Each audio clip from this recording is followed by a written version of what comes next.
Hey everybody, it's Irene with BrainStormAcres, and I am trying to sneak into a small project today. Lately everything's been a bit overbooked in terms of things that need to happen, and the other day Henry got me some plant fruits. These are, they're calling them a red cardinal. It's a lobelia. Anyway, they are not really totally suited to our climate.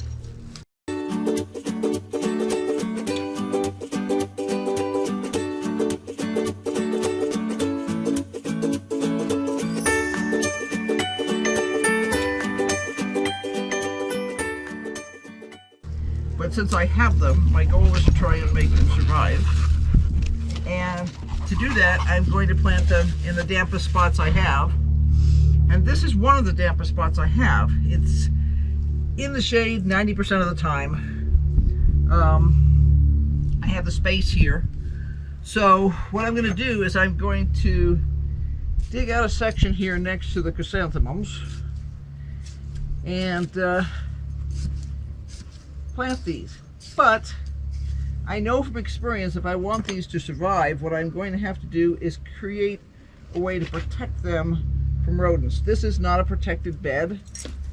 It was put in long before we knew we needed to protect the beds, and I just haven't taken the time to completely remove everything out of here and create safe spaces. So let me get my wire and I'll show you what I'm going to do. Okay, what I have here is scraps of hardware cloth left over from other projects. And what I'm going to do with them is actually create basically a safe box for these roots to go into. It's not totally ideal because it means it sort of limits the amount of roots that are safe. On the other hand, it also means that there are some percentage of the roots that are safe from being eaten by rodents. Now, our primary problem in these beds is gophers, and what they do is they come up underneath the soil and simply munch the roots off the plants, and you'll have a plant that looks great one day and the next day you go out and it's dead.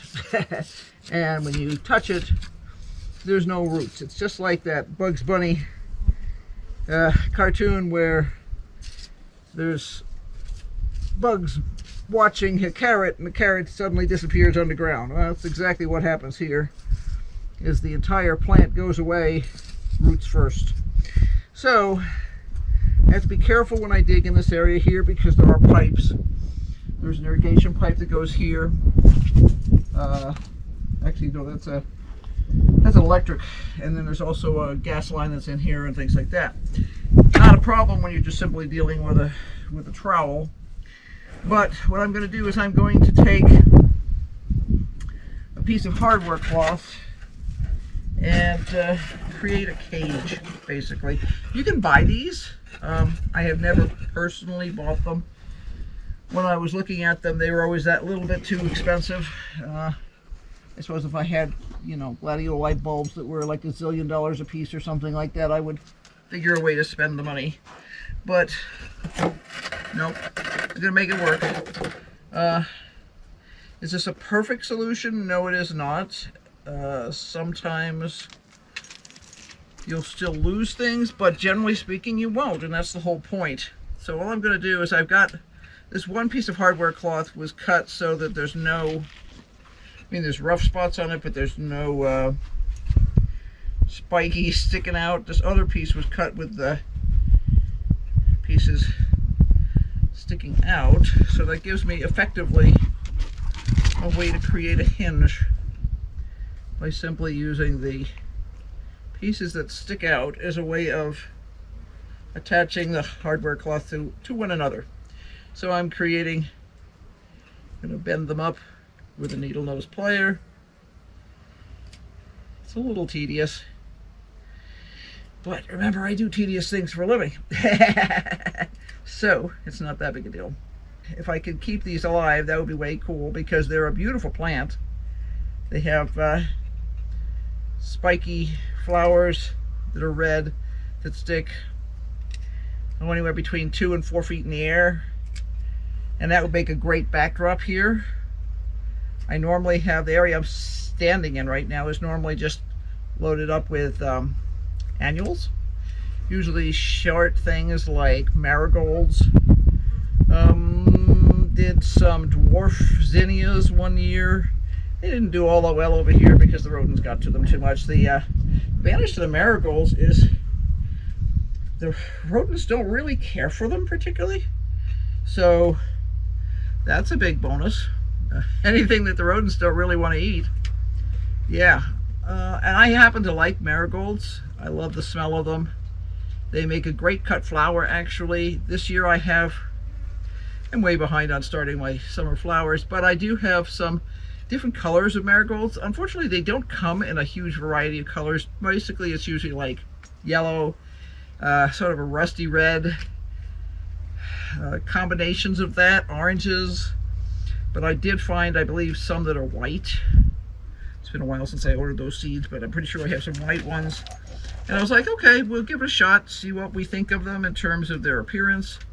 I'll still always grow my old standby ones that, you know, can survive here by themselves. That we basically have created over the years by just letting this flowers do their own thing. But I'm basically just creating a huge hinge along the side of this piece here by folding these very boring little pieces of metal over that are sharp. I'm using a needle nose plier because it's the most efficient way to do it. And it doesn't actually have to be perfect. It just has to be enough that a rodent's not going to easily be able to get through it.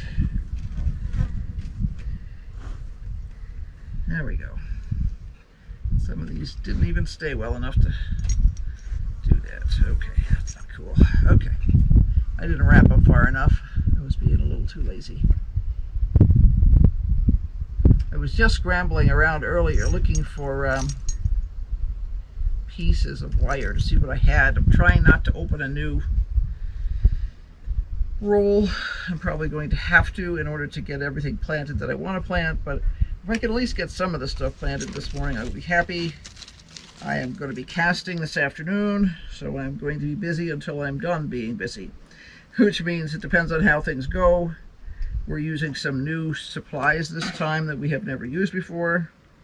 Never my idea of a good time when I'm in a pinch situation, but I'm trying to do a difficult project for a customer.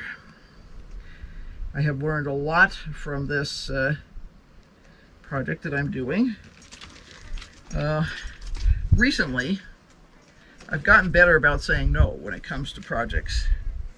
And earlier this spring, it was pretty much the end of, I mean, it was like March or something, somebody contacted me and wanted me to, I mean, it's obvious that people don't understand how you get things and how you make things. And I guess I understand that, but it still makes it difficult sometimes because in your mind's eye, you know they just think you're being a jerk because you don't want to do the special project for them. But the reality is, what she was doing is she was looking at a piece I had, and she wanted me to make it 3/4 of an inch bigger than it is, so that she could attach it to a piece of furniture. And while I think it would look cool if you did that, I told her, I said, first of all, I'm fully booked. I am busy. I wouldn't be able to even look at this project until this fall, because I have a whole stack of custom projects in front of you, plus I have wholesale customers that I have to supply, and my obligation is to those people because I already have a standing business arrangement with them.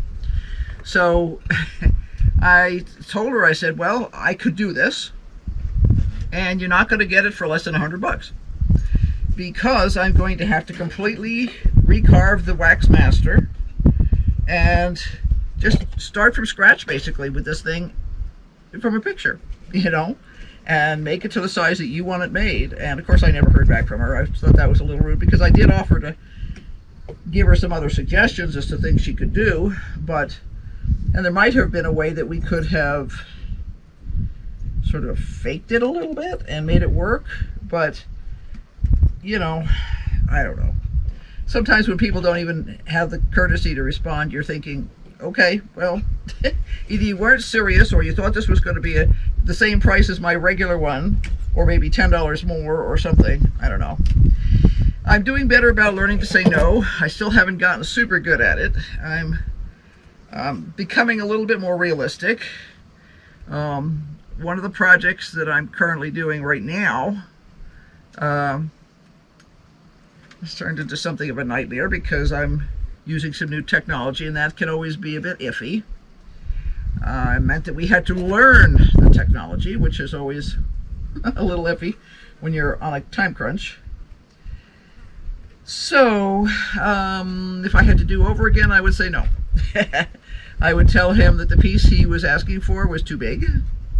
I would tell him that it's not going to work, because one of the problems we deal with is that people, they watch a Marvel comic book movie and they see people wearing armor, or they see people wearing huge humongous pieces of jewelry that in the real world would be incredibly uncomfortable and not practical for actually moving around and doing things. But they don't understand that what they're seeing on the screen is not real, and that person, you know, maybe can't get dressed by themselves, but they have a dresser, so it doesn't make any difference. And most of us don't have dressers. The kind of dresser who dresses you with clothes. We might have a dresser that we put our clothes away in. That's, you know, that's that double meaning in the English language thing. But yeah. It's one of those iffy things that you're trying to make your customers happy, but you also have to be a little realistic. And I wasn't quite realistic enough on this project. And my concern is, now that I'm close to having it done, it may not work. And when I say it may not work, I mean there's two different ways it could not work. One is that it might not work in terms of casting correctly, and I'm trying not to think about that, because I'm not exactly sure what I'm going to say to the person if it doesn't work, because he's counting on this as a part of an outfit that he wants to wear. But it may not work in terms of functionality. So if you're dealing with a piece that is designed to look like a button, a shanked button. Now, a shanked button is a flat piece where the button, the place that the button is sewed onto is a stick that comes out the back of the button. And I've had lots of outfits that used shanked buttons over the years. Very common in heavy wool coats and things like that, because you need that distance that the shank creates in order for the button to go through the fabric and work right. So yeah, I grew up with shank buttons. It's not a big deal to me, but it may or may not actually work if you haven't designed things correctly. So the geometry of the thing has to be right. Now, paying attention to what I'm doing here, you'll see I've made a basket, a partial basket. I'm now, instead of trying to wrap, there it is, I was looking for the end. Instead of trying to figure a way to connect these pieces by using the actual fencing or the hardware cloth, I'm going to use some iron wire. This is the wire that they sell in the United States for doing fence work. So, for instance, the fencing around us, our yard here, is all held together with this kind of stuff. It's a soft iron that has got a rust-resistant coating on the outside of it. It's not rust-resistant very much particularly, but it lasts for years before it gets brittle or funky or anything. And I'm simply building U-shaped things that I'm hooking the pieces of wire together. the rodents that we're talking about are good size. They're as much as 2 or 3 inches in diameter. They're almost a cylinder because they're designed to negotiate tunnels. And